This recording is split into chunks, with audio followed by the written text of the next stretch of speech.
अपने पसंदीदा शो के फुल एपिसोड देखने के लिए अभी डाउनलोड करें दंगल प्ले ऐप।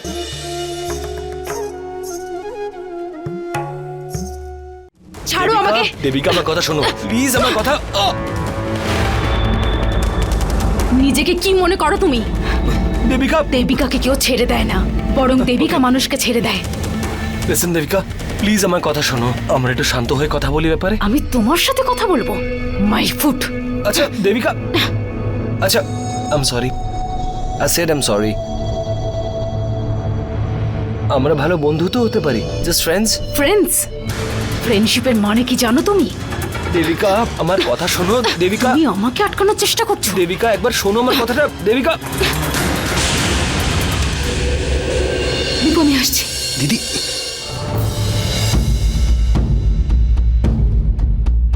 দীপু ধর, এই ওষুধটা মিশিয়ে দিলাম আমি, এই গ্লাসটা ওকে দিবি। যা যা যা।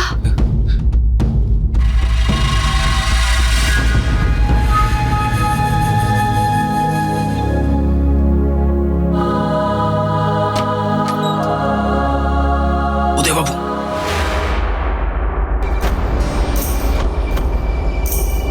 উদয় বাবু, এই কোল্ড ড্রিঙ্কসটা ওকে খাইয়ে দিও, ও ঘুমিয়ে পড়বে। ঠিক আছে, যাও।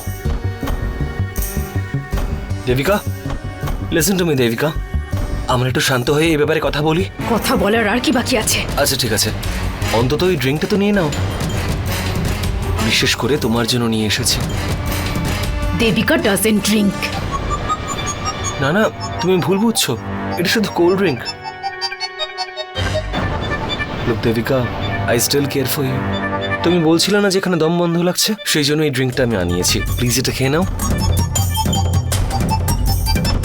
তারপরে তুমি যেখানে চাইবে আমি ছেড়ে দিয়ে আসবো, আই প্রমিস।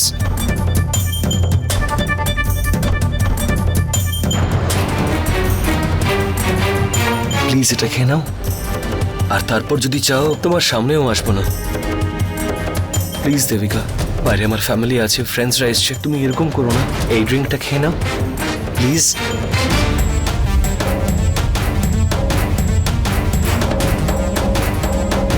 দেখো আমিও খাচ্ছি।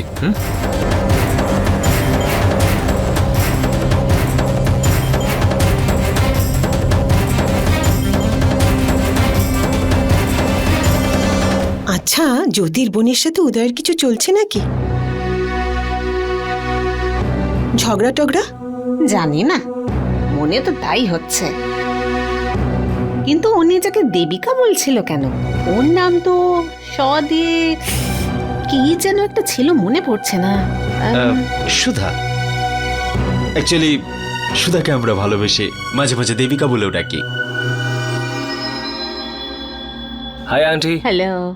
প্রতীক ঠিকই বলছে, অ্যাকচুয়ালি ভুলটা আমারই ওর সঙ্গে ঝগড়া হয়েছিল। আসলে বন্ধু তো, সেই জন্য মনোমালিন্য হতেই থাকে। But relax now, everything is fine. আমিও রাগ ভাঙিয়েছি। That's nice. তোমার মতো চার্মিং ছেলেকে দেখে কোন মেয়ে আর রাগ করে থাকবে বলো?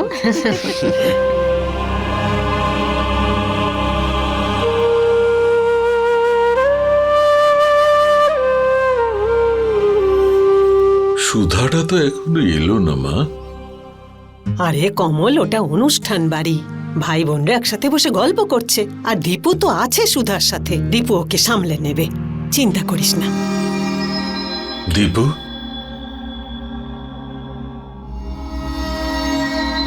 আরে তুই একলা চলে এলি, সুধা কোথায়? হ্যাঁ রে, সুধা কোথায়?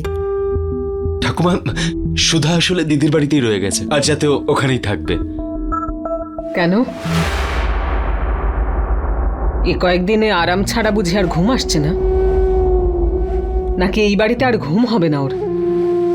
তুই তো জানিস দীপু, অবিবাহিতা বোনের তার দিদি শ্বশুর বাড়িতে থাকাটা তোর বাবা একদম পছন্দ করে না। মা প্লিজ, প্লিজ মা, একটা অসুবিধার জন্যই সুধাকে ওখানে থাকতে হচ্ছে। বাবাও ওখানে নাচের অনুষ্ঠানের সময় অসুস্থ হয়ে পড়ে, বুঝলে? ও দেবিকাতে রূপান্তরিত হয়ে যায়। এমনকি ও হাতে থাকা লাঠিটা দিয়ে উদয়বাবুর মাথাতেও মারে। কিন্তু যা করে হোক ব্যাপারটা সামলে নেওয়া হয়েছে। হায় ভগবান, আর সুধা কেমন আছে? আমি অনেক কষ্ট করে ওকে ওষুধটা খাইয়ে দিয়েছি, আর ওষুধের প্রভাবেই ও ঘুমিয়ে পড়েছে। এখন আর তোমরা চিন্তা করো না, ও একদম ঠিক আছে। আর দিদি তো আছে ওখানে ওর দেখাশোনা করার জন্য। ও সকালে বাড়ি ফিরে আসবে। যদি সুধা অসুস্থই ছিল তাহলে কি দরকার ছিল ওকে নিয়ে যাওয়ার? এই পাড়ায় তো আর মুখ দেখাতে পারবো না। এখন মেয়ের শ্বশুর বাড়িতে তাদের সামনে যে আমি এসব কেন বলছি? আমার কথা আর কে শুনবে এই বাড়িতে?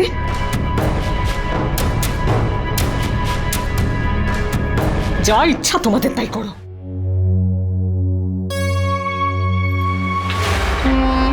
আরে কি হচ্ছে কি এসব? পুজোর জন্য পরিষ্কার হচ্ছে নাকি এখন? ঘরটাকে আবর্জনার স্তূপ করে রেখেছে। যাও আমার জন্য খাবার নিয়ে এসো। রোজ আসলে বাড়িওয়ালা এসেছিল, ওই ওনার ভাড়া বাকি ছিল না, তাই তালা ভেঙে উনি ঘরের সব জিনিসপত্র বাইরে ফেলে দিয়েছিল। হে ভগবান, যখনই নিজের দুঃখ ভোলার চেষ্টা করি তখন তালা, মানে যখন ও বাড়িতে এসেছিল তুমি কোথায় গেছিলে? আসলে ওই ওই আমি 5 মিনিটের জন্য ডান্ডিয়া দেখতে গেছিলাম। তোমার মতো নির্লজ্জ মেয়ে আমি আজ পর্যন্ত দেখিনি। বাড়িতে খাওয়ার জন্য কিছু নেই আর তুমি অনুষ্ঠানে গেছিলে? বাড়িতে থাকলে না এসব হতো না আজ এখানে। রোজো প্লিজ, ওই বাড়িওয়ালা গুন্ডাদের নিয়ে এসেছিল। আমি কি করতাম? আমি তো দৌড়াতে দৌড়াতে এলাম আর ওনাদের অনেক অনুরোধ করেছি, এমনকি বাড়িওয়ালার পা ধরে অনেক করে বলেছি। আমি এসব বিশ্বাস করি না। তোমার মতো এক্সপিরিয়েন্সড মেয়ের এগুলো বাঁ হাতের খেলা। যেভাবে তুমি ওই ঠক্করকে পটিয়েছিলে তেমন কিছু ওর সাথেও করতে পারতে। এসেছিল ভাড়া নিতে, কিন্তু আরো কিছু দিয়ে যেত। রোজু, তুমি এইরকম সময় আমাদের একে অপরের সঙ্গে থাকা উচিত। কাজ করে টাকা উপার্জন করতে হবে।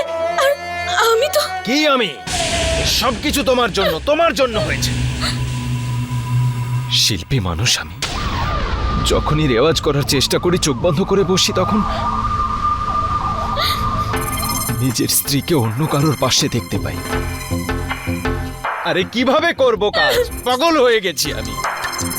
তাছাড়া আর যেটুকু বাকি ছিল সেটা তোমার দিদি সুধা পূরণ করে দিয়েছে। টিভি, নিউজ পেপার সব জায়গায় ওকে নিয়ে আলোচনা। প্রথমে জ্যোতি, এখন সুধা। তোমার পরিবারটা আমাকে শেষ করে রেখে দিয়েছে। এবার এই সব নকল কান্নাগুলো বন্ধ করো। তোমার কিসের অসুবিধে? হ্যাঁ, তোমার কাছে তো আছে ওই ফ্রি এটিএম কার্ড। ঠক্কর, যাও গিয়ে ফোন করে দাও ওকে, বলে দাও যে তোমার টাকার প্রয়োজন। তারপর দেখো এইভাবে এক তুড়িতে 50,000 1 লক্ষ টাকা ঢেলে দিয়ে যাবে তোমার প্রেমিক। ব্যাস রোজু, এভাবে আর আমায় বলো না। আমি তোমার স্ত্রী, আমি যা কিছু করেছি তোমায় বাঁচানোর জন্য। শুধু তোমার প্রাণের বিনিময় করেছি আমি। নিজের ক্ষমতা দেখিয়ে দিল। নাটক যত। এত নোংরা কাজ লুকোনোর জন্য আমাকে ব্যবহার করছো তুমি। সরো। জীবনটাকে শেষ করে দিয়েছে একদম। এর চেয়ে মরে গেলে ভালো হতো। পুরো পরিবারটা শেষ করে দিচ্ছে আমায়। তোমাদের পুরো পরিবারেরই সমস্যা আছে। নির্লজ্জ বাড়ির একটা নির্লজ্জ মেয়ে